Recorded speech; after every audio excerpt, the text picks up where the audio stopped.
श्रुतं दृष्टं स्मृतं सृष्टं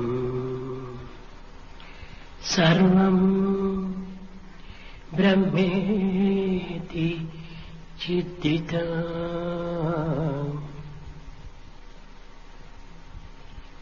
सर्वतो विदुषिच्चित्तम्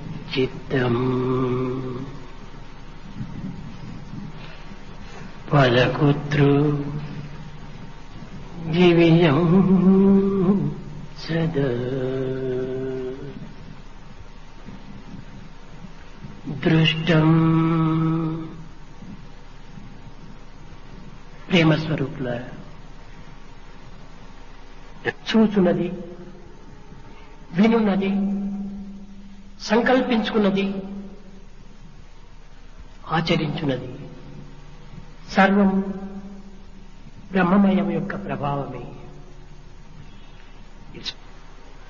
నేను, నాది అనే అభిమాన మమకారములు అనేక విధములైన అనర్థములకు దారితీస్తున్నది. సర్వం దైవమయం అనేటువంటి ప్రభావమని మానవుడు తన యందు విశ్వసించినప్పుడే దివ్యత్వమైన ఆనందమును అనుభవించగలడు మానవుడు. నిత్య జీవితము కేవలము భౌతికంగా, నైతికంగా, ప్రాకృతికంగా, స్థూలంగా మాత్రమే తన యొక్క కార్యకలాపమునకు పాల్గొంటున్నాడు. దీనికి మాత్రమే మానవ జీవితము పరిమితము కాకూడదు. భౌతిక జీవితము అంతర్జీవితం పైన ఆధారపడి ఉంటున్నది. ఒకటి భౌతికము, రెండవది అంతర్యము. కానీ ఈ భౌతిక ప్రపంచము అంతర్యమైనటువంటి ఈ ప్రపంచం పైన ఆధారపడి ఉంటున్నది. భౌతిక జగత్తు ఒక విశాలమైన, అగాధమైన, అనంతమైన భవనం. కానీ భవనములకు పునాది ఎంత భద్రంగా ఉండవలనో అంత భద్రంగా ఉండవలసి వస్తుంది. పునాది ఏ భద్రంగా లేకుండినా భవనము కూలిపోతుంది. కనుకని బాహ్యమైన, బహిర్ముఖమైన, ప్రాకృతమైన, స్థూలమైన ఈ జగత్ భవనమునకు అత్యంత సూక్ష్మమైన, అనంత శక్తివంతమైన మనస్సే దీనికి పునాది. కనుక మనస్సు అనేటువంటిది శక్తివంతముగా అయినప్పుడే మనిషి కూడాను మహా శక్తివంతుడిగా అభివృద్ధి కాగలడు. కేవలం మానవుడు మాత్రమే కాదు, మానవుని వల్ల సమాజం కూడాను శక్తివంతంగా రూపొందుతుంది.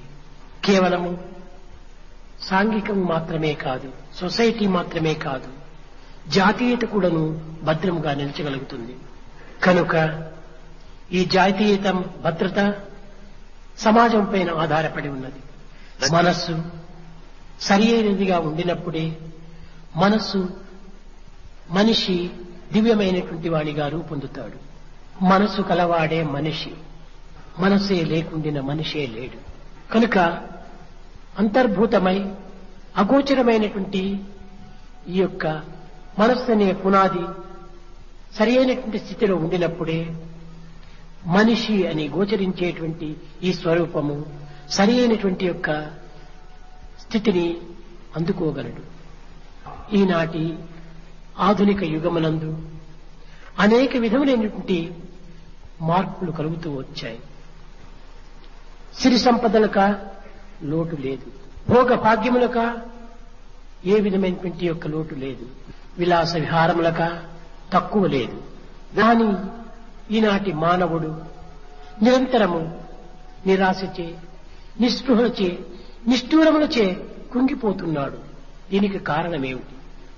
దీనికి మనస్సు అనేటువంటి యొక్క దివ్య శక్తిని సరైనటువంటి విధంలో వినియోగించుకోలేకపోవటమే ఈ అశాంతికి, నిరాశకు, నిస్పృహకు కారణమవుతున్నది.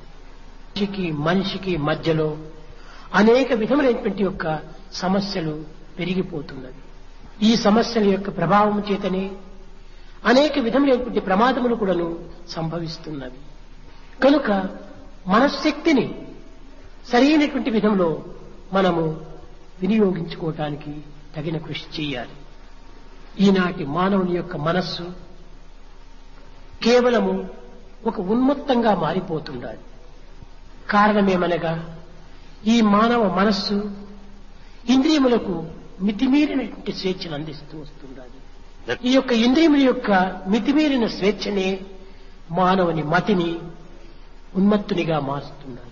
ఈనాటి ప్రపంచమంతా కూడాను రెండు విధములైనటువంటి ఉన్మత్తముతో కాలమును గడుపుతూ ఉండదు. ఒకటి ధనోన్మత్తము,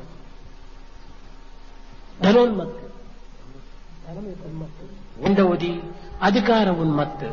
ఇవి రెండు వేరు వేరుగా మనకు కనిపిస్తున్నవి, కానీ రెండు వేరు కాదు, ఒక్కటే. విత్తనములకు రెండు బద్దలు ఉన్నట్టుగా ధనోన్మాదము, అధికారోన్మాదము ఈ యొక్క రెండు బద్దలుగా ఉంటున్నవి. ధనముతో అధికారాన్ని కొంటున్నాడు, అధికారంచే ధనమును ఆర్జిస్తున్నాడు. కనుక ధనోన్మాదము, అధికారోన్మాదము ఒక విత్తనము యొక్క రెండు బద్దలే. ఈనాటి మానవుని యొక్క జీవితం అంతా కూడాను ఈ రెండింటిపైననే ఆధారపడి కాలమును గడుపుతూ ఉన్నాడు. ధనము లేక అధికారము, ఈ రెండింటిలో ఏదో ఒక్కటి ఉండినప్పుడే మానవుడి యొక్క అహంకారము అమితంగా పెరిగిపోతుంది. ఇక రెండూ చేరినటువంటి వారి గతి చెప్పనక్కర్లేదు. మానవత్వాన్ని విస్మరించి, పశుత్వం విశ్వసించి కేవలము రాక్షసత్వాన్ని అనుభవిస్తున్నారు. మానవుని యొక్క మనస్సు అనేటువంటిది మధురమైనదని, మనస్సే మానవునికి ప్రాణమని, మనస్సే మానవత్వానికి సరైనటువంటి దివ్యత్వమని మానవుడు ఈనాడు గుర్తించడానికి తగిన కృషి చేయటం లేదు. ఈనాటి మానవుడు మనస్సును విస్మరించి కేవలం భౌతికమైనటువంటి జీవితమునే తన హృదయమునందు నింపుకొని తద్వారా తన జీవితమును వ్యర్థము గావించుకుంటున్నాడు. ఏమి లేని బుర్రలోన ఏమైనా చేర్చవచ్చు, ఏమేమో నిండి ఉన్నా తలబుర్రది ఖాళీ అవునా, తలబుర్రది ఖాళీ కాక ఇలా సుకృతము నింపనగున. ఈనాటి మానవుని హృదయము ప్లస్ దయా, హృదయ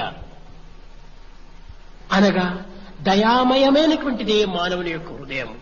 అట్టి దయామయమైనటువంటి మానవుని హృదయము ఈనాడు కేవలము మృగస్వరూపాన్ని ధరించి ఒక విధమైనటువంటి దయాదాక్షిణ్య రహితమై మానవత్వము క్రూరత్వంగా అనుభవిస్తూ వస్తున్నాడు.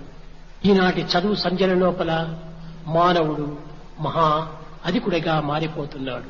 కానీ విద్యా విధానములో తాను హీరోగా కనిపిస్తున్నాడు, కానీ ఆచరణ విధానము లోపల జీరోగా మారుతున్నాడు. కేవలం మానవత్వాన్నిగా గుర్తించలేనటువంటి ఒక విద్య మానవునికి వ్యర్థమే.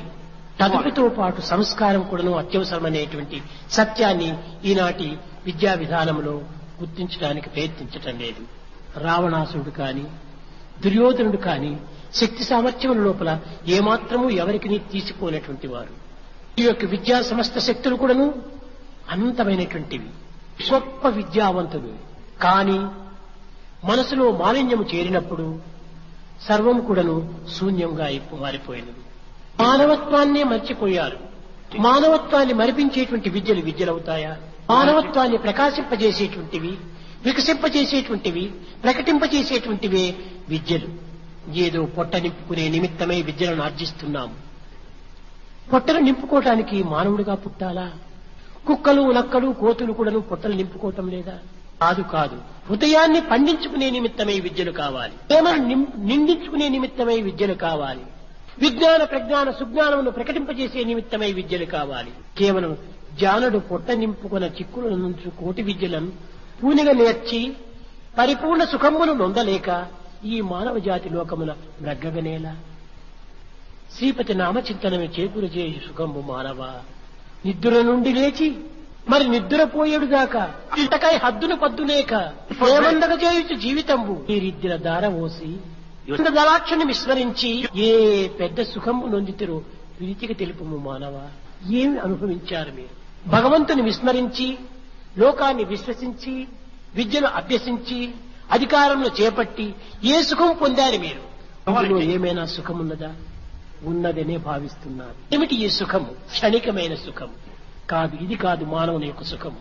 క్షణికమైనటువంటి సుఖము పశుపక్షి మృగాదులు కూడా అనుభవిస్తున్నాయి. ఇంకా ఎందుకు? జంతువునాం నరజన్మ దుర్లభం. ఈ మానవ జన్మం యొక్క దుర్లభత ఏమిటి? నిత్యమైన సత్యమైన స్థిరమైన ఆనందమును అనుభవించే నిమిత్తము మానవుడు తగినటువంటి కృషి చేయాలి. కనుక లేత వయస్సు నుండే నిర్మలమైనటువంటి యొక్క స్థితి అందే, నిస్వార్థమైన భావమునందే, నిష్కళంకమైనటువంటి హృదయమునందే ఈ దివ్యమైనటువంటి భావాలు ప్రవేశించాలి. పుస్తకములు పఠించి తిని పూర్తిగా చూచి సర్వశాస్త్రములు అతులమైన విద్యలను నేర్చి తినంచులు గర్వమేలా. హస్తయుగంబు మోర్చి పరమాత్మని చింత చేయని ఈ ప్రస్తుత జీవితంబు వ్యర్థము కదా మానవ. నీవు నీ స్వార్థ నిమిత్తమై స్వప్రయోజన నిమిత్తమై కేవలం విలువలేనటువంటి వ్యక్తులకు నమస్కరిస్తున్నావు. నమస్కారం యొక్క విలువను కూడా నీవు గుర్తించుకోలేకపోతున్నావు. నిత్య సత్యమైనటువంటి దైవత్వానికి నమస్కరించుటకు కేవలం వెనుకంజ వేస్తున్నాడు మానవుడు. ఈ పాప ఫలము యొక్క చిహ్నమే. దివ్యత్వాన్ని నిరంతరం కూడాను మనము విశ్వసించాలి. ఉన్నది ఒక్కటే, రెండవది లేదు. ఇలాంటి దివ్యత్వాన్ని లేత వయస్సు నుండే మాతాపితరులు దీనికి తగినటువంటి యొక్క కృషి చేయాలి. ఋతుజుడు మదాలస ఇరువురు కూడాను ఎంతో భగవద్గీత యొక్క విశ్వాసం కలవారు. మదాలస మహాసాధ్వీమణురాలు. ఈమె త్యాగ జ్ఞాన వైరాగ్యములలో ఈమెకు సాటి మరొకటి లేరు. ఈమెకు దివ్యత్వం అనేటువంటిది పుట్టిన ఇల్లు, పెట్టిన పేరు. వీరిరువురికి మొట్టమొదట ఒక పుత్రుడు పుట్టాడు. ఈనాటి మానవులలో పుత్రుని పేరు పెట్టాలని అనేక రకములైనటువంటి యొక్క పరిశోధనలు సలుపుతుంటారు. కొత్త పేరుగా ఉండాలి, ఆధునికమైనటువంటి పేరుగా ఉండాలి, అర్థరహితమైనా పర్వాలేదు, అట్రాక్షన్ గా ఉంటుండాలి. ఈ పేరును సెలెక్షన్ చేసే కోసమని కాలమును కూడా అధికంగా తీసుకుంటుంటారు తల్లిదండ్రులు. పెట్టిన పేరుకున్న విలువ ఏమిటి? పుట్టిన బిడ్డకేనైనప్పుడు పెట్టిన పేరుకు మాత్రం విలువ వస్తుందా? కానీ ఈ ఋతుధ్వజుడు పేరు కోసం చాలా ప్రాకులాడాడు. కాబట్టికి రాజు క్షత్రియుడు అయినటువంటి వారికి తగిన పేరుగా ఉంటుండాలని విక్రాంతుడు అని పేరు పెట్టాడు. విక్రాంత్ అనే పేరు పెట్టేటప్పటికి మదాలస పక్కును నవ్వింది. చాలా వెగటుగా చూచింది. ఏమిటి ఈ మహారాజుకు ఈ విధమైనటువంటి యొక్క పేర్ల పైన ఇంత ప్రాకులాడటం, ఇంత ప్రేమను వెదజల్లటం ఇది సరైనటువంటి కాదనుకుంది. లోపల ప్రాకృతమైనటువంటి శరీరమునకు ఒక భౌతికమైనటువంటి పేరు కావాలి. అంతేకాని ఈ యొక్క మలమూత్ర దుర్గంధ మాంస రక్తములతో కూడినటువంటి ఈ దేహమునకు పేరు కోసం ప్రాకులాడటము ఇది కాలం వ్యర్థమనుకుంది. తర్వాత రెండవ కుమారుడు పుట్టాడు. వానికి సుబాహుడు అని పేరు పెట్టి, సుబాహుడు అనగా మంచి హస్తములు కలవాడు. అప్పుడు కూడాను మదాలస పక్కున నవ్వింది. కానీ రాజుకు చాలా అవమానంగా కనిపించింది. తాను పెట్టిన పేర్లకు ఏమాత్రము విలువ లేదని మదాలస హాస్యం చేస్తున్నట్టుగా భావించాడు. మరి కొంతకాలమునకు మూడవ పుత్రుడు పుట్టాడు. ఈ యొక్క ఋషిపుత్రుడు మదాలస, నా పేరు నీకంత ఇష్టంగా లేదు, నీవే ఈ పిల్లవానికి పేరు పెట్టుకోమని చెప్పని ఆమెకే వదిలిపెట్టాడు. కానీ ఈ ప్రపంచమునకు ఏదో ఒక పేరు ఉండాలి కదా. ఆ పేరు పెట్టి పిలిచినప్పుడే ఈ జగత్తుకు ఒక అర్థం అవుతుంది, ఒక వ్యక్తిత్వాన్ని వికసింపజేస్తుంది. కనుక ఆమె చెప్పింది లోక సంబంధమైనటువంటి రీతిగా అలర్కుడు అని పేరు పెట్టింది. రాజుకు కోపం వచ్చింది. ఛీ, మేము క్షత్రియులము, రాజపుత్రులము, పవిత్రమైనటువంటి యొక్క ధీరులము, వీరులము, శౌర్యులము, ఇలాంటి మానవులకు, ఇలాంటి నా రాజకుమారులకు అలర్కుడని పేరు పెట్టడం ఎంత అవమానం! ఛీ, ఆ పేరు నేను పిలువనన్నాడు. అలర్కుడు అనగా పిచ్చి కుక్క అని పేరు. ఏమిటి, నా కుమారుడికి పిచ్చి కుక్క అని పేరు పెట్టటమా? మదాలస వచ్చి, మహారాజా, తన స్వస్వరూపాన్ని తాను గుర్తించుకోలేనటువంటి వాడు, తన దివ్యత్వాన్ని తాను అర్థం చేసుకోలేనటువంటి వాడు, ఏకత్వాన్ని భావించలేనటువంటి వాడు పిచ్చి కుక్క కంటే హీనమేను అన్నాడు అన్నది ఈ మదాలస. కనుక తన స్వస్వరూపాన్ని తాను గుర్తించుకోలేనటువంటి మానవులకు పేర్లు ప్రయోజనమేమిటి? ఏకత్వాన్ని భావించలేనటువంటి వారి మానవులకు ఈ పేర్లు ఎందుకు? దివ్యత్వాన్ని చింతించలేనటువంటి మూర్ఖులకు ఈ పేర్లు ఎందుకు? ఇది దేహం, మానవ దేహం. కానీ వీరు మానవులు కాదు, ఆత్మస్వరూపులే, స్వరూపులే, నిర్గుణ నిరాకార తత్వములే, నిర్మల స్వరూపులే, నిష్కలంక స్వరూపులే. ఇలాంటి ఆత్మకు పేర్లు పెట్టడము ఇది ఎంత అజ్ఞానము అని ఆ పుట్టిన పిల్లలకందరికి కూడాను ప్రప్రథములోనే, నాయన నీవు మానవుడు కాదు, నీవు దేహము కాదు, ప్రతి వ్యక్తి కూడాను నా దేహము, నా మనస్సు, నా బుద్ధి అంటారు. నా దేహము అనేటువంటి పదంలో ఉన్నటువంటి అర్థం ఏమిటి? నా కాదు దేహము, దేహము కాదు అని దాని అర్థం. నా మనసు, మనసు కాదు. నా బుద్ధి, బుద్ధి కాదు. మరి ఇంకెవరు? అహం, అహం, నేను నేనే.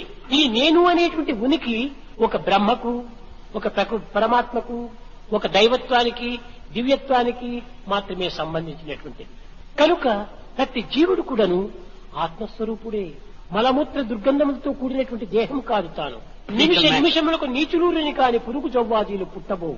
క్షణములకు మార్పు చెందినదే కాని ఈ దేహము స్థిరముగా ఉండేటువంటిది కాదు. ఇలాంటి భౌతికమైన, అనిత్యమైన, అశాస్త్రమైన, అసత్యమైనటువంటి యొక్క స్వరూపాన్ని నేనుగా భావించుకోవటం ఇది ఎంత పిచ్చి కుక్క గుణం కాదా?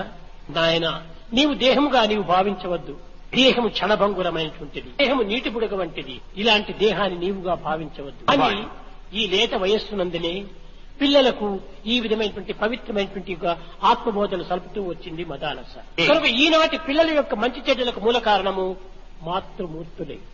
నా కుమారుడు సరిలేడు అని చెప్పుకోవటం కూడా ఒక పెద్ద అవమానమే. కుమారుడు నా మాట వినడు అని చెప్పుకోవటం కూడా ఒక అసహ్యమే. ప్రారంభంలోనే సరైనటువంటి బుద్ధులు బోధించి ఉంటే పిల్లవాడు చెడిపోయి ఉండేటువంటి వాడు కాదు. పొట్లకాయ పుట్టిన తక్షణమే ఒక పెద్ద రాయి కట్టారు. పెరిగే కొలది కూడా రాయి యొక్క ప్రమాణం కూడా పెరుగుతూ వస్తుంది. రాయిగిన కట్టకపోతే ఆ పొట్లకాయ వంకర టింకరిగా మారిపోతుంది. పుట్టిన తక్షణమే పిల్లవానికి క్రమశిక్షణ, ఆత్మతత్వము అనేటువంటి ఒక రాయిని దానికి ఒక డిసిప్లిన్ గా కట్టాలి. ఆ విధమైనటువంటి డిసిప్లిన్ లేత వయస్సునందు నేర్పలేకపోవటం చేతనే తల్లులు ఈ విధమైనటువంటి కుమారుల యొక్క దుఃఖమునకు గురి అవుతున్నారు. మదాలస ప్రప్రథమంలోనే తాను బోధిస్తూ వచ్చింది. నాయన నీవు కుమారుడు కాదు, నేను తల్లిని కాదు. మన ఇరువురు కూడాను సచ్చిదానందం యొక్క స్వరూపంలే. సముద్రము లోపల అనేక అలలు పుడుతున్నాయి. ఒక అల తర్వాత మరొక అల ప్రారంభమవుతుండాలి. కానీ అన్ని అలలు కూడాను సముద్రంతో సంబంధించినవే కానీ అలలు ప్రత్యేకమైనవి కాదు. కనుక నీవు, నేను, రాజు, ప్రజలు సర్వులు కూడాను ఈ సచ్చిదానందం అనేటువంటి సాగరం లోపల అలలమే కాని మరొకరం కాదు. ఎందుకు నీవు కుమార భావాన్ని చింతిస్తున్నావు? ఎందుకు నేను తల్లి భావాన్ని చింతించాలి? ఇది కేవలం అజ్ఞానం యొక్క ప్రధాన సూత్రము. ఇది అజ్ఞానమే కాదు, కేవలం మూర్ఖత్వం కూడాను చెప్పవచ్చు. మానవుడు ప్రజ్ఞానవంతుడై మూర్ఖుడిగా ప్రవర్తించడము సరైనటువంటిది కాదు. దివ్యత్వాన్ని కించిత్ పచ్చినటువంటి వారం అవుతాం. నాయన అని తొట్టల్లో వేసి ఓంకారమని ఏటి ఒక తొట్లలోనూ తత్వమసి అని ఏటి పరుపుత పరచి ఎరుకనే బాలుణ్ణి ఏమరక ఉనచి ఏడు లోకము వారు ఏకమై ఊచా జో జో. ఓంకారం అనేటువంటి తొట్టలో తత్వం అసి అనేటువంటి పరుపు వేసి ఎరుకు అనేటువంటి బాలుణ్ణి ఏమరక ఉనచి, చైల్డ్ పేరు ఎరుక. ఎరుక అనగా ఆత్మ, ఎరుక అనగా ప్రజ్ఞానము, ఎరుక అనగా చైతన్యము, ఎరుక అనగా బ్రహ్మ. కనుక ఇలాంటి బాలుణ్ణి నేను కేవలము నా కుమారుడుగా భావించుకోవటము నేనంత అజ్ఞానము. ఈ విధమైనటువంటి తల్లులు ఆ కాలము లోపల అనేక విధమైనటువంటి యొక్క సత్యాన్ని గుర్తించి పిల్లలకు బోధించి వారికి పరిశీలన సరిపించి దివ్యత్వమైనటువంటి యొక్క ఆత్మతత్వాన్ని అనేక రకములుగా నూరి త్రాపించారు. కనుకనే ప్రాచీన కాలమునందలి పవిత్రమైనటువంటి చరిత్రలు ఈ బాలబాలికల యందు అనేక విధములుగా ప్రతిబింబించేటువంటివి. తల్లి తండ్రులు అంటే వారిని ఎంతో గౌరవించి ప్రేమించేటువంటి వారు. పెద్దలను గౌరవించని, తల్లిదండ్రులను ప్రేమించని, గురువులను విశ్వసించని మానవ జీవితం ఇది ఒక జీవితమా? బాల్యములో బంధువులను, కౌమారంలో గురువును, యవ్వనంలో పెద్దలను, వార్ధక్యంలో ఋషులను సంతోష పెట్టలేని మానవ జీవితము కేవలం ఒక పశు జీవితం అనే చెప్పవచ్చును. బాల్యములో బంధువులను సంతోష పెట్టాలి, కౌమారంలో గురువులు సంతోష పెట్టాలి, యవ్వనంలో పెద్దలను ఆనందపరచాలి, ఉచితమైన మార్గంలో ప్రవేశించకూడదు, వార్ధక్యంలో ఋషులను సంతృప్తి పరచాలి. ఇది బాల్య, కౌమార, యవ్వన, వార్ధక్యముల యొక్క ప్రభావము. మధ్యలో కదిలిపోయేటువంటి మేఘముల వంటి ఈ యవ్వనత్వాన్ని మురిచిపోయి, మానవత్వాన్ని మర్చిపోయి కేవలము ఒక విధమైనటువంటి యొక్క అహంకార మమకారముల చేత జగత్తునే తూలనాడుతున్నారు ఈనాటి బాలబాలికలు. ఇలాంటిది కాదు మానవత్వానికి సరైనటువంటి మణి. మానవత్వం మహాఘనమైనటువంటి మణి వంటిది. ఇది ఆత్మస్వరూపమైనటువంటిది. విలువ తెలియనటువంటి వారికి దీన్ని ఎంత బోధించినప్పటికీ అర్థం చేసుకోలేరు. కేవలము తులసిదాస్ చెప్పాడు, నామ నిరూపణ మూల రతనతి.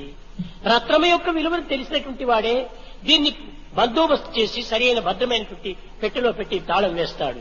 ఈ వజ్రం యొక్క విలువను తెలియనటువంటి మూర్ఖులే ఏదో టేబుల్ పైన పేపర్ వెయిట్ గా పెట్టి దాన్ని అలక్ష్యం చేసుకుంటారు. అదే మానవత్వం అనేటువంటి విలువను తెలిసినటువంటి వాడు దీనిని బజార్లో మసిబొగ్గులకు అమ్ముకోవడానికి ప్రయత్నించడు. కనుక మొట్టమొదట మానవత్వం అంటే ఏమిటి, దీని విలువ ఏమిటి అనేటువంటిది తల్లిదండ్రులు పిల్లలకు నేర్పాలి. ఏమి నేర్పగలరు? వారికే లేదు ఆ గుణములు, పిల్లలకి ఏమి నేర్పగలరు? కనుక మొట్టమొదటి తల్లిదండ్రులు కూడా నేర్చుకోవాలి. ట్యాంక్ లో పరిశుద్ధమైనటువంటి నీరు నింపినప్పుడే ట్యాప్ లో పరిశుద్ధమైన నీరు కూడా వస్తుంది. ట్యాంక్ లో మలినమైన నీరు నింపినప్పుడే ట్యాప్స్ లో మలినమైన నీరు వస్తుంది. భావం తద్భవతి, యథా రాజా తదా ప్రజ, యథా తండ్రి తదా కుమారుడు. తండ్రి ఎటువంటి వాడో తల్లి ఎటువంటిదో బిడ్డలు అలాంటి వారిగా తయారవుతున్నారు. మాతృమూర్తులు ఆధారమైనటువంటి దివ్యమైనటువంటి ప్రపంచమునకు ఏకమైనటువంటి ఒక తత్వాన్ని బోధించేటువంటి దైవత్వాన్ని విశ్వసించుకుంటూ రావాలి. ఈనాడు దైవ ప్రీతి కాని పాప భీతి కాని లేకపోవటం చేతనే సంఘ నీతి కూడాను లేకపోతున్నారు. సంఘంలో కించిత్తైనా మనము గౌరవాన్ని నిలుపుకోగలుగుతున్నామా? అందరూ నన్ను గౌరవిస్తారని భావిస్తున్నాడు. ఇది చాలా వెర్రితనం. అయ్యా నమస్కారం అంటే ఓ నన్ను గౌరవించారా అనుకుంటున్నారు. లోకరీతిగా ఆర్టిఫిషియల్ గా నమస్కారం అంటున్నారు, కానీ లోపల వాడురా అని అలక్ష్యం చేస్తుంటారు. నమస్కారం చేయకపోయినా పర్వాలేదు, హృదయంలో చాలా గుణవంతుడు అనేటువంటి మంచి పేరు తెచ్చుకుంటే చాలు. కనుకని ఈ భౌతికమైన ప్రాకృతమైన లౌకికమైన స్థూలమైన ఈ జగత్తులోనూ కేవలం స్థూలమైన భౌతికమైనటువంటి మర్యాదల్ని ఆశిస్తున్నారు కానీ, ఈ పదవుల్ని ఆశిస్తున్నారు కానీ, కేవలం ఘనతల్ని ఆశిస్తున్నారు కానీ, ధనముని ఆశిస్తున్నారు కానీ, దీనికి అన్నింటికీ ఆధారమైనటువంటి మన మనోబలాన్ని ఏమాత్రం కూడా మనం ఆశించడం లేదు. ఎంతకాలం నిలవగలదు? కనుక మన ఏవ మనుష్యానాం కారణం బంధమొచ్చేవు. మనసే మన జీవితానికి పునాది.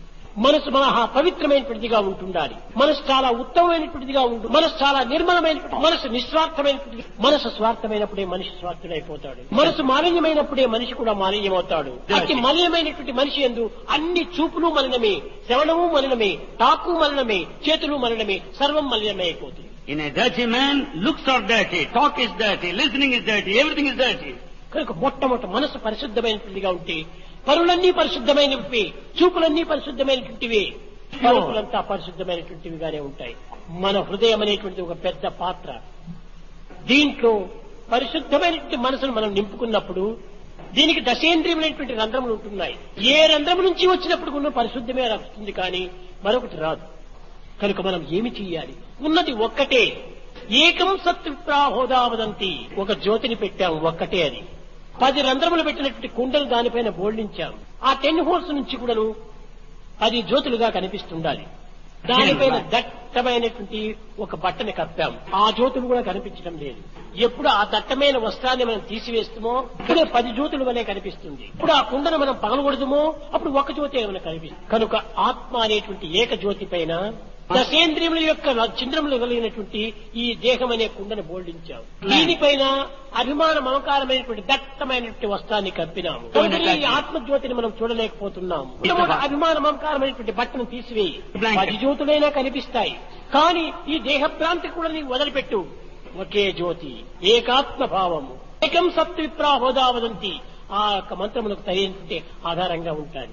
ఈనాడు భగవంతుని మనం చింతిస్తున్నాము, హరిస్తున్నాము, శ్లోకాలు ఉచ్చరిస్తున్నాము, పాటలు పాడుతున్నాము, భజనలు చేస్తున్నాము, కానీ భగవత్ అనుగ్రహాన్ని పొందలేకపోతున్నాము. కారణం ఏమిటి? బాయ్ చెప్పాడు, విక్రమాదిత్యుడు మారువేషంతో తన రాజ్యం యొక్క స్థితిగతులను కనుక్కోవాలని ప్రపంచమంతా తిరుగుతూ వచ్చాడు. కానీ ఒక చోటు పోయేటప్పటికీ ఒక బ్రాహ్మణుడు యజ్ఞం చేస్తున్నాడు. ఆ ఆశ్రమానికి ప్రక్క లోపల గుట్టలు గుట్టలుగా భస్మం అంతా ఉంటున్నది. చూచాడు, లోపల ప్రవేశించాడు విక్రమాదిత్యుడు. స్వామీజీ, ఏమిటి మీరు చేస్తున్నారు? ఆయన నేడు కాదు, నిన్న కాదు, 60 సంవత్సరం నుంచి కూడాను భగవంతునికి యజ్ఞం ఆచరిస్తున్నానన్నాడు. ఈ యొక్క భస్మపు యొక్క పర్వతములు ఏమిటి అన్నాడు. ఈ యజ్ఞం యొక్క భస్మమే, ఇంత యజ్ఞం చేశాను నేను. శమికలంతా ఇందులో వేసినాను, అనేక విధమైనటువంటి డబ్బాలు నెయ్యి పోసినాను, ఇంకా అనేక విధమైనటువంటి యొక్క సుగంధపు ద్రవ్యాలంతా వేసినాను, లారీస్ గంధపు కట్టెలంతా కాల్చినాను. ఫలితమే ఈ పర్వతములు, ఈ భస్మ యొక్క పర్వతాలన్నాడు. మరి ఏమైనా మీరు భగవంతుని యొక్క అనుగ్రహానికి గురి అయినారా, పాత్రులు అయినారా అని ప్రశ్నించాడు. అది నాలో ఉన్నటువంటి ఆవేదన. ఒకనాడైనా భగవంతుడు నాకు దర్శనం ఇవ్వలేదు, స్వప్నంలోనైనా కనిపించలేదు, ఒక దివ్యమైనటువంటి యొక్క విజన్స్, ఒక విధమైనటువంటి చిహ్నములైనా కనిపించలేదు అన్నాడు. విక్రమాదిత్యుని మనస్సు కరిగింది. ఆశ్రమం లోపలనే కూర్చున్నాడు, భగవంతుని ధ్యానించాడు. చిత్తశుద్ధితో భగవంతుడు అతనికి ప్రత్యక్షమై, రాజా, ఏం కావాలి నీకు, కోరుకోమన్నాడు. నాకేమీ అక్కర్లేదు. నా రాజ్యం లోపల ఇలాంటి మహాప్రభువులు, ఇలాంటి బ్రాహ్మణులు, ఇలాంటి పండితులు, ఇలాంటి యజ్ఞ పురుషులు ఉంటున్నారు. కానీ ఇతను వృద్ధుడైనాడు, 60 సంవత్సరం నుంచి కూడాను తమ యజ్ఞం ఆచరిస్తున్నాడు. అతనికి ఎందుకు మీరు దర్శనం ఇవ్వలేదు? అతనిపైన ఎందుకు నీ అనుగ్రహ వర్షాన్ని కురిపించలేదు? పక్కున నవ్వాడు పరమాత్ముడు. రాజా, యజ్ఞం చేసేది చూస్తున్నావు, గుట్టలనంతా చూస్తున్నావు. నేను భావప్రియుణ్ణే కాని బాహ్యప్రియుణ్ణి కాదు. ఎంత నువ్వు సమారాధన చేస్తున్నావు, ఎంతమందికి భోజనం పెట్టావు, ఎంతమందికి వృద్ధులిచ్చావు, ఆ లెక్క నాకు అక్కర్లేదు. ఆ అకౌంట్స్ ఇదంతా కూడా ఇన్కమ్ ట్యాక్స్ ఆఫీసర్కి ఇచ్చుకో. నాకు కావాల్సింది భావమే. భావశుద్ధితో చేసినటువంటి వాడే నాకు పరమ భక్తుడు. పరమ భక్తులకు నేను దాసుడను. ఏ విధంగా పాడుతుంటాం మనము? దాసుడను కావలెనురా, దాసులకు సేవనే చేయవలరా, దాసుడను కావలెనురా కోరుతుంటాము. ఏం సేవ చేస్తున్నావు? దాసులకు సేవనే చేయవలరా అంటున్నావు. ఏం చేస్తున్నావు? ఈ బ్రాహ్మణుడు నిరంతరము కూడాను మంత్రాలు ఉచ్చరిస్తున్నాడు. మంత్రం తర్వాత మరొక మంత్రం ఏమిటి, మరొక మంత్రం తర్వాత మరొక మంత్రం ఏమిటి అనేటువంటి మంత్రాలపైనే లక్ష్యం పెట్టుకుంటున్నారు, కానీ మాధవుని పైన లక్ష్యం లేదు. ఇది కేవలము గ్రామ్ ఫోన్ ప్లేట్ మాదిరి ఉంటుంది, టేప్ రికార్డ్ మాదిరి ఉంటుంది. టేప్ రికార్డుకి ఎంత ఫలితము, వీనికి అంతే ఫలితము. మనసును నా పైన పెట్టి ఒక్కతూరి మాధవా అని పిలిస్తే చాలు.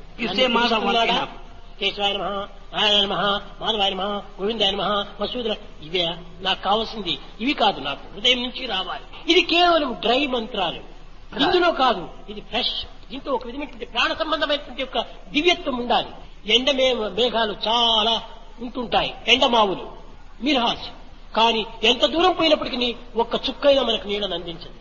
నీళ్ల వలే, కానీ అవి నీళ్లు కాదు. నీవు చూస్తున్నారు కేవలం భక్తితో యజ్ఞం చేసినట్టుగా కాదు, కేవలం తన యొక్క శక్తి సామర్థ్యాన్ని ప్రకటించుకుంటున్నాడు. అలాంటివి నాకు అక్కర్లేదు. భజన చేస్తున్నామంటే ఈ భజన తర్వాత ఇంకో భజన ఏమిటి, ఈ పాట తర్వాత మరొక పాట ఏమిటి, తాళం ఏమిటి, రాగం ఏమిటి, దీనిపైన పోతున్నారే కానీ భావాన్ని ఏమైనా కించిత్ అయినా కూడా భగవంతుని పైన నిమిస్తున్నారా? అలాంటి వారికి ఎలాంటి ఫలితం వస్తుంది? ఎంత మాత్రమున ఎవరు తలచిన అంత మాత్రమే నేను. ఎంత పాత్రను తీసుకుని పోతారో ఆ పాత్ర ఇంటికే వస్తుంది జలం. గంగలో కావలసినంత జలం ఉంటుండాలి, కానీ పాత్ర చిన్నదిగా ఉంటుంది. ఈ హృదయం నందు దివ్యత్వాన్ని అభివృద్ధి గావించుకోవాలి. ఈ ప్రకాంతిని మనం అభివృద్ధి చేసుకోవాలి. ఈ దివ్యత్వాన్ని చింతించాలి, దివ్యత్వాన్ని అనుభవించాలి, అనుభవించిన దాన్ని ఆనందించాలి, ఆనందించిన దాన్ని అందరికీ పంచాలి. ఇది నిజమైనటువంటి భక్తి. స్వార్థము స్వప్రయోజనము, స్వార్థము స్వప్రయోజనము, ఈ రెండు ఉండినటువంటి వాడికి భగవంతుడు ఒక అరయించులో దగ్గర ఉండినా గాని అనేక మైళ్ళ దూరంలో ఉన్నట్టుగా కనిపిస్తుంది. తల్లి కంటే మిగుల దైవం దగ్గర, తల్లి కంటే చాలా దగ్గర దైవం. అలాంటి దగ్గర ఉన్నటువంటి దైవాన్ని విశ్వసించిగా ఎక్కడెక్కడో అరణ్యానికి పోయి తపస్సు చేస్తుంటారు. ఎంత మూర్ఖుడు! ఎక్కడున్నాడని భగవంతుడు అరణ్యానికి పోతున్నాడు. సర్వత పాణిపాదం తత్సర్వతో శిరోముఖము సర్వత శృతిమల్లోకి సర్వమా వృత్తి. ఎక్కడ చూసినా ఉండినటువంటి వాడికి ఎక్కడెక్కడో వెతకటము ఇది మూర్ఖత్వం కాదా? ఎక్కడో పలాన్ చోట్లో పలాన్ రోడ్లో ఉన్నాడంటే ఏ ఇల్లు ఏ నంబరు అని అక్కడ వెతకవచ్చు. సర్వవ్యాప్త నారాయణ స్థిత. ఇలాంటి తత్వాన్ని మదాలస పిల్లలకు బోధించింది. నాయనా, ఈ దేహము స్థిరమైనది కాదు. 9 చిల్లుల తోడితిత్తియే కాని కాంతి కలిగిన వజ్రఘటము కాదు. ఇది ఏమో నీవు వజ్రంగా భావిస్తున్నావేమో. కాదు కాదు, మల మూత్ర దుర్గంధ మాంసరక్తమే కాని పురుగు చవ్వాదీలు పుట్టబో. దేవుడనగా తేరు దేశమందుడు లేడు, దేవుడనగా తన దేహమందే ఈలోనే ఉన్నాడు. ఇదే దేవుడవు. ఈ సత్యాన్ని గుర్తించిన ఆయన నువ్వు దేవుడని గుర్తించేస్తే నీకు ఎట్టి బాధలు ఉండవు. గుర్తించలేకపోవటం చేతనే ఇన్ని బాధలు మనకు వెంటాడుతున్నాయి. నమ్మి చెడినట్టి వారు ఈ లోకాన లేరు లేరు లేరు. నమ్మక చెడిన వారు ఉన్నారు కానీ నమ్మి చెడినట్టి వారు లేరు. నమ్మకం లేదు కానీ ఆ నమ్మకం కూడా నువ్వు పార్ట్ టైం నమ్మకం. క్షణములో వస్తుంది, క్షణములో పోతుంది. ఈ దుఃఖములంతా మనం వెంటాడుతూ వస్తుంది. మించు ఎంత ప్రకాశంగా కనిపిస్తుంది కానీ తక్షణమే చీకటి క్రమ్ముకుని వస్తుంది. కానీ ఒక్క నిమిషంలో నమ్మకం వస్తుంది, మరొక నిమిషంలో డౌట్స్ వస్తుంటాయి. దీనికి సరి అయినటువంటి ప్రబోధలు, ప్రచారములు, గతత్వములు లేకపోవటం చేతనే తల్లిదండ్రులు సరైనటువంటి టీచ్ చేయటం లేదు. పుట్టిన తక్షణమే మా పిల్లవాడికి మంచి విద్య రావాలి, డిగ్రీ తీసుకోవాలి, పదవి రావాలి, విదేశాలకు వెళ్ళాలి, ప్రపంచమంతా చుట్టాలి. ఏమిటి ఇంత ప్రపంచము? ఎందుకోసం చుడుతున్నాడు? బజార్లంతా చుడుతున్నాయి కుక్కలు కూడాను. వాటికి ఏం చదువు ఉన్నాయి? చుట్టడం ఆ గొప్పతనము. కనుక తల్లిదండ్రులే పెద్ద మిస్టేక్. తల్లిదండ్రులు సరిగా ఉంటే కదా పిల్లలు బాగుంటుంటారు. కౌసల్య సుతేరు ఎందుకోసమని? కౌసల్య మహాసాధ్యమండరాలు కాబట్టి రాముడు దేవుడై ప్రకాశించాడు. మహాసాధ్యమండరాలు కాబట్టినే లవ కుశులు లోకానికంతా కూడా ఎంతో ఆదర్శమైనటువంటి యొక్క బిడ్డలుగా నిరూపించారు. ఆ సద్గుణములు సంపన్నులైన సత్శీలత ఈ యొక్క తల్లిదండ్రుల్లో ఉండాలి. అది లోటు కలగటం చేతనే ఈ ప్రపంచం ఈనాడు ఈ దుఃఖాన్ని అనుభవిస్తూ ఉంటుంది. ఇన్ని ఉండి ఏమి ప్రయోజనము? ధనధాన్యములు కలిగి ధర్మగుణము నా పద్ధతి లేదనే చింతయుండు. విద్యాధికారి అయి విర్రవీగుతున్న ఉద్యోగములు లేక వెధలనందు కూటికి లేకను అల్లాడుతున్నట్టు నిరుపేదకెందరో బిడ్డలుందరు. ఏమిటిది కారణం? కేవలం మన అంతర్భావం సరైనటువంటిదిగా లేకపోవటమే దీనికి మూల కారణం. ప్రతి ఒక్కటి కూడా జగత్తంతా కూడా reflection of the inner being. కాబట్టి ఈ పునాది పైన మనం ఆధారపడాలి కానీ భవనాన్ని చూసి మనం సంతోషించకూడదు, ఆకర్షించకూడదు. పునాది మనసే. మనసు సరైనటువంటిదిగా ఉన్నప్పుడే భవనం ఎంత కాలమైన ఎంత భూకంపములు వచ్చినా కానీ కదలదు. కనుక మనసు అనేటువంటి విశ్వాసము దృఢమైనటువంటి యొక్క భక్తి శ్రద్ధలతో ఉండాలి. కనుక షిరిడి లోపల కూడాను 2 రూపాయలు తీసుకోవటం అనేటువంటిది మా విద్యార్థి చెప్పాడు. ఆ 2 రూపాయలు దేనికోసమని? శ్రద్ధ, భక్తి. శ్రద్ధ లేకపోతే భక్తి లేదు, భక్తి లేకపోతే శ్రద్ధ రాదు. ఈ శ్రద్ధ భక్తులు 2 కూడా ఒక విత్తనంలో 2 బద్దల వంటివి. ఈ 2 బద్దలు చేరినప్పుడే మొక్క ప్రారంభమవుతుంది. మొక్కనే పెద్ద వృక్షంగా తయారవుతుంది. వృక్షంలోని అనేక వేల ఫలములంతా కూడా మనకు లభ్యమవుతాయి. కనుక అజ్ఞానం అనేటువంటి యొక్క మొట్టమొదటి విత్తనం లోపల ఈ యొక్క అహంకార మమకారం అనేటువంటి 2 మొక్కలు, దీంట్లో మమకార అభిమానం అనేటువంటి పువ్వులుగా పూస్తాయి. సుఖము దుఃఖం అనేటువంటి ఫలాలను అందిస్తున్నాయి. ఈ సుఖ దుఃఖములకంతా కూడా అజ్ఞానమే మూల కారణము. సుఖము లేదు, దుఃఖము లేదు, నేను ఆనందమయుడను అనేటప్పుడే అజ్ఞానం అనేటువంటి దగ్గర కూడా ఉండదు. ఈనాడు పడేటువంటి సమస్త బాధలకు శారీర మానసిక ఆధ్యాత్మిక బలములంతా కూడాను కృంగిపోవడానికి మూల కారణము మన బలహీనమే. మనసు పిచ్చిపోతే వలే తిరుగుతుండాలి. కనుక ఈ మనస్సును సరైనటువంటి స్థితిలో పెట్టుకోవాలి. అందువలకే అలక్కుడు అని పేరు పెట్టేసేసింది మదాలస. అంటే ఏమి? తన తత్వాన్ని తాను గుర్తించక, దైవత్వాన్ని ప్రేమించక, దైవత్వాన్ని విశ్వసించినటువంటి వాడు పిచ్చి కుక్కతో సమానము అన్నది. ఎవడైనా సరే చక్రవర్తి గారి వాడు పిచ్చి కుక్కనే. పిచ్చి కుక్క దగ్గరికి పోతే కరుస్తుందేమని అందరూ భయపడతారు. పిచ్చి కుక్క కరిస్తే దానికి ఇంకా మందే లేదు, చావటమే. కనుక అలాంటి అజ్ఞాని అనేటువంటి వాడు జగత్తులో అనేక విధమైనటువంటి కష్టములకు గురి అవుతుంటాడు. కనుక తల్లిదండ్రుల యొక్క ప్రధానమైనటువంటి యొక్క గుణమును ప్రకటించే నిమిత్తమై ఈనాడు బాలబాలికల యొక్క దినముగా ఎన్నుకున్నారు. కనుక తల్లిదండ్రులు ఈనాడు దుఃఖపడుతున్నారంటే దీనికి కారణం వారిదే కాని కారణము పిల్లలది కాదు. తల్లిదండ్రులు ఆనందిస్తున్నారంటే అది వారిదే కాని పిల్లలది కాదు. కనుక వారు సరైనటువంటి పోషణ చేసుకుంటూ వస్తే వారు ఎంతైనా సుఖంగానే శాంతిని అనుభవించగలరు. పిల్లల యొక్క జీవితం కూడా ప్రకాశవంతంగా కేవలం ఒక స్ట్రీట్ లైట్ మాదిరి కనిపిస్తారు. స్ట్రీట్ లైట్ ఏమిటి? బాటసారులకు వెలుతురునిస్తుంది, తన స్తంభాన్ని తాను చూపించుకుంటుంది. స్ట్రీట్ లైట్స్ గా ఉండటం లేదు, స్ట్రీట్ డాగ్స్ గా తయారవుతున్నారు. దీనికి మూల కారణం తల్లిదండ్రులే. పిల్లలని ప్రయోజనం లేదు. వారు ఏది చేసినా మంచి మంచి మంచి మంచి అని వర్ణిస్తుంటూ కూర్చుంటారు. సరైన తల్లిదండ్రులే కాదు వీరు. పిల్లవాడిని చెడిపోయేటువంటి వారు వీరు. తప్పును ఖండించాలి, మంచిని ప్రోత్సహించాలి. It's contradict. అప్పుడే It's encourage తల్లిదండ్రులు good. సరైనటువంటి వారిగా ఉంటారు. తప్పును కూడా ఒప్పుకులుగా భావిస్తూ ఉంటుంటే ఈ తల్లిదండ్రులు వారిని పాడు చేసినటువంటి వారు పరమ రాక్షసులనే చెప్పవచ్చు. ఇలాంటి తల్లిదండ్రులు అధికం కావటం చేతనే ఇలాంటి బిడ్డలు కూడా అధికమైపోతున్నారు. భగవంతుడు ఎప్పుడు భావప్రియుడే. ఈ భావాన్ని పరిశుద్ధపరచుకో. అంతేకాని బాహ్యమైనటువంటి ఆడంబరాలకు నువ్వు ప్రయత్నించద్దు. ఈ ఆడంబరాలంతా కూడా అల్పతృప్తులే. దీనివల్ల ముక్తి కానీ మోక్షం కానీ ఇంకే విధమైన పవిత్రమైన అనుగ్రహం కానీ ఏమాత్రమూ జరగదు. You will not have real sacredness or anything whatsoever. ఒక తూరి రాములు అరణ్యానికి పోయే ముందుగా తన సమస్త వస్తువులు కూడాను సర్వులకు దానం చేస్తూ వచ్చాడు. అయ్యో రామచంద్రుడు అరణ్యానికి వెళుతూ కూడాను ఇంత దాన ధర్మాలు చేస్తున్నారని చెప్పి విని అనేక మంది బ్రాహ్మణులంతా వచ్చారు. On hearing that Rama is sacrificing, passing on all his belongings, many Brahmins assembled there. అందులో ఒక బ్రాహ్మణుడు నడవలేక వచ్చాడు. పాపం దూరంలో నడచలేక కూర్చోవటం రావటం ఈ విధంగా చూచాడు రాముడు. కానీ దగ్గరకు వచ్చేటప్పటికి నాయన దేనికోసం వచ్చావు, ఏం కావాలి విప్రోత్తమా అని పిలిచాడు. నాకు ఏమీ అక్కర్లేదు స్వామి, నాకు వయసు అయిపోయింది. ఈ దేహాన్ని ఏ నిమిషంలో నేను వదులుతానో ఏమిటో. I don't know when I would leave the తాను body. 14 సంవత్సరాలు అరణ్యానికి పోతున్నారట. Rama is getting the తమ forest. తిరిగి అయోధ్యకు చేరేంత వరకు నేను బ్రతికి ఉంటానో లేదు. Why? కతూరి కన్నులారా మిమ్మల్ని చూచిపోవాలని వచ్చానన్నాడు. ఏ కోరిక లేదు పాపం. అలాంటి బ్రాహ్మణుని చూసేటప్పటికి రాముడు చాలా సంతోషించాడు. ఇలాంటి పరిశుద్ధమైన భావములు నా రాజ్యంలో అందరికీ ఉంటుంటే ఎంత విధముగా ఉండేటువంటి ఇలాంటి దుర్బుద్ధులు కానీ ఇలాంటి దురవస్థలు కానీ ఏమాత్రం గురి అయ్యేటువంటి వారు కాదు. విప్రోత్తమా, నీ యొక్క పవిత్రమైనటువంటి హృదయం నా హృదయాన్ని కరిగించింది, నా హృదయాన్ని కదిలించింది. ఏం కావాలో కోరుకో అన్నాడు. నాకేమీ అక్కర్లేదన్నాడు. త్రిజటుడు అని అతని పేరు. పాపం త్రిజటుడు. అప్పుడు ఒక కర్రను అతని చేతికి ఇచ్చి, దేకో చూడండి ఇన్ని విధమైన సిరి సంపదలంతా ఉంటున్నాయి ఈ సరయూ నది తీరం లోపల. ఈ కర్రను విసురు, అది ఎంత దూరం పోతుందో అంత ప్రమాణం రౌండ్ గా నీకు ఆ యొక్క స్థానాన్ని ఇచ్చేసేస్తాను. అందులో ఉన్నటువంటి సమస్త సౌభాగ్యాలు కూడా నీకు అందిస్తానన్నాడు. రామ, నీ ఆజ్ఞను నేను శిరసా వహిస్తున్నాను. ఒక కోరిక లేనప్పటికీ భగవంతుని ఆజ్ఞ శిరసా వహించాలి. అది ప్రధానమైనటువంటి మానవుని యొక్క కర్తవ్యము. కర్రను తీసుకున్నాడు, రామాని విసిరాడు. He caught hold of the stick, కానీ repeating Rama's name, do శరీర it. శక్తి చాలా తక్కువగా ఉంటుండాలి. కర్ర చాలా దూరం వెళ్ళిపోయింది. మంచి బలవంతుడు కూడాను యవనుడు కూడాను అంత దూరం విసరలేడు. అప్పుడు అనుకున్నాడు రామశక్తియే దీనికి మూల కారణం అనుకున్నాడు. యంత్రంగా తీసుకుని అంతా చుట్టి అందులో ఉన్నటువంటి సిరి సంపదలు భోగం అన్నింటిని కూడా గోవులను సర్వను కూడాను ఆ బ్రాహ్మణుడికి అందించాడు. అప్పుడు ఆ త్రిజటుడు రామాయణంలో కూడా రాయలేదు. త్రిజటుడు చెప్పాడు, స్వామి దీన్నంతా నేను ఎందుకు అనుభవించాలి? నేను ఈ స్థితిలో ఉండటం చేత నేను నిన్ను అనేక విధములుగా నేను స్మరిస్తూ కూర్చున్నాను. నా గతి, నా స్థితి, నా మతి, నా సంపత్తి శ్రీరామచంద్రుడే.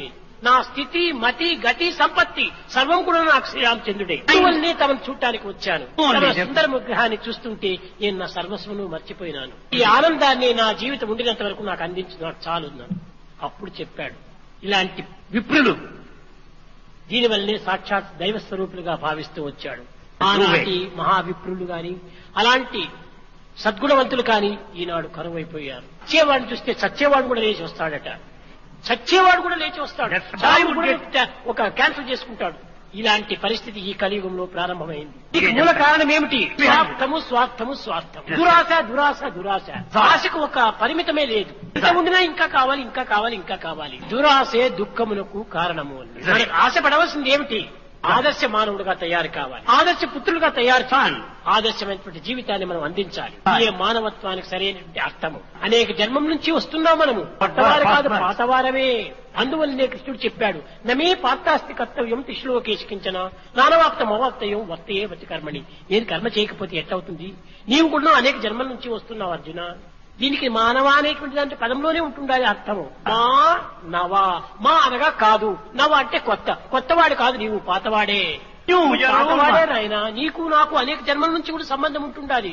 ఈ సంబంధమే కాదు, మొన్న వచ్చి కాలేజీలో చేరినంత మాత్రం మనకు ఏదో కొత్త సంబంధం ఏర్పడింది అనుకుంటున్నావు. అనేక జన్మల సంబంధం అంతా ఉంటుండాలి. కానీ క్షీణే పుణ్యే మధ్యలోకం విసంతి. ఆ పవిత్రమైనటువంటి ఒక కాలం దాటిపోయింది. దాని తర్వాత నీవు పవిత్రం చేయలేకపోతున్నావు. అందువల్ల నీకు నాకు ఎడబాటు జరిగింది. కనుక ఈ సంబంధంలో ఎప్పుడు ప్రాప్తి చిక్కిందో స్వామి సన్నిధి చిక్కింది.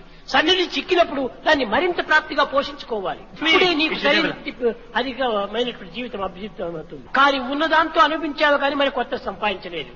తిరిగి మరి నువ్వు సంపాదించుకోవాలి. ఎలక్షన్ లో నిలిచావు. 5 సంవత్సరం నీవు అసెంబ్లీ హాల్లో పోయి కూర్చున్నావు. It takes ఒక్కో 5 years. సంవత్సరం తగ్గిపోతూ వచ్చింది. Yes, 5 yeah, ఏళ్ళు come తిరిగి short. నువ్వు బయటకు రావాల్సిందే. Tell me, కూర్చోడానికి come on. అధికారం లేదు.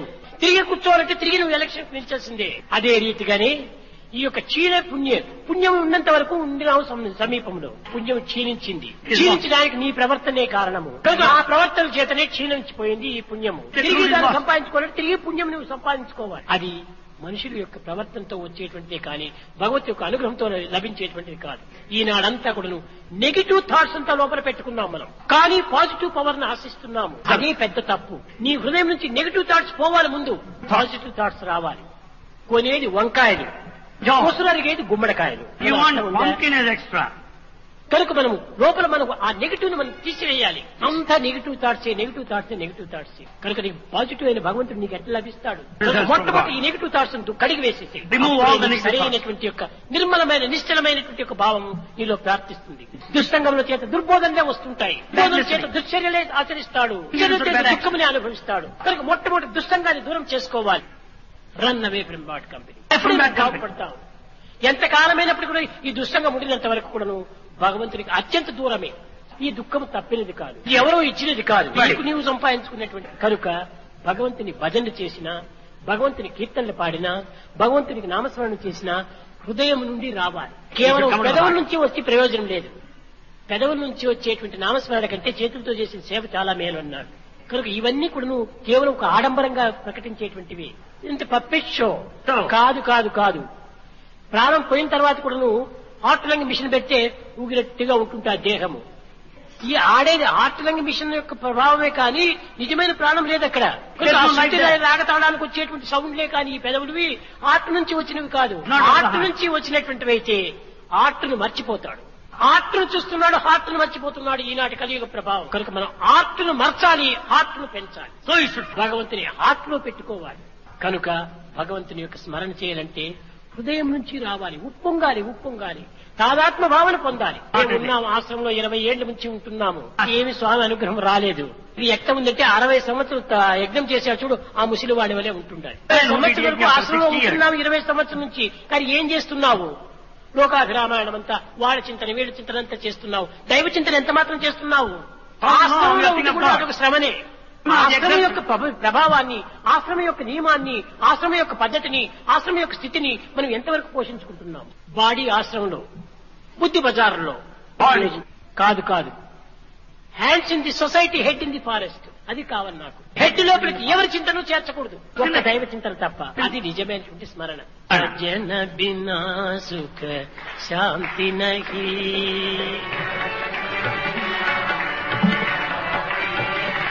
హరి భజన బినా సుఖ శాంతి నహీ,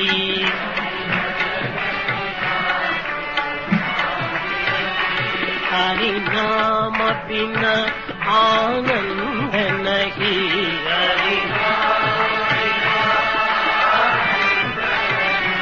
హరి నామ బినా ఆనంద నహీ,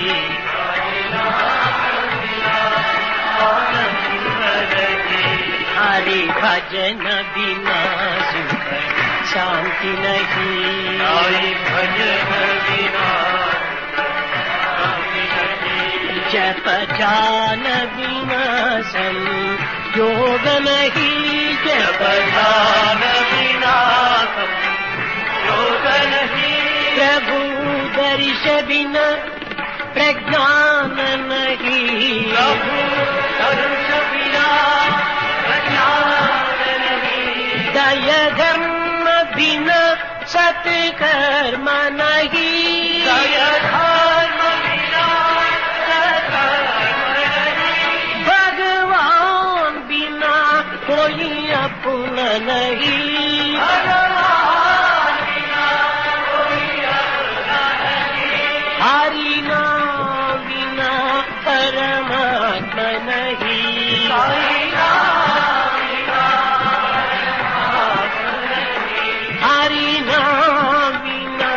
परमात्मा नहीं,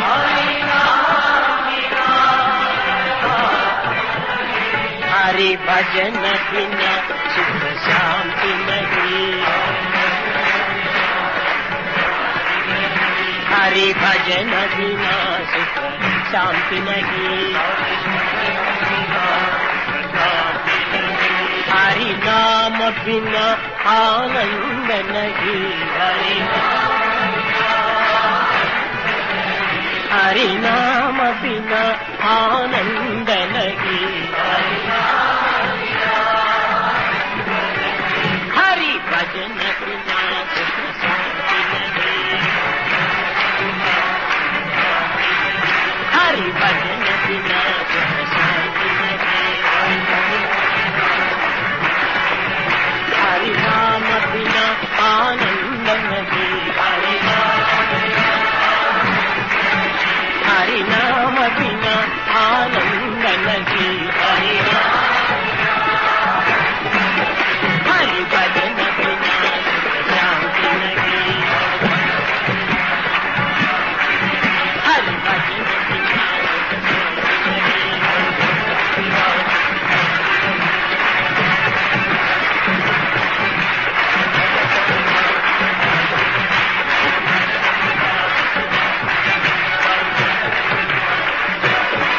हरि नाम बिना आनंद नहीं, हरि भजन बिना सुख शांति नहीं, सुख शांति नहीं, सुख शांति नहीं।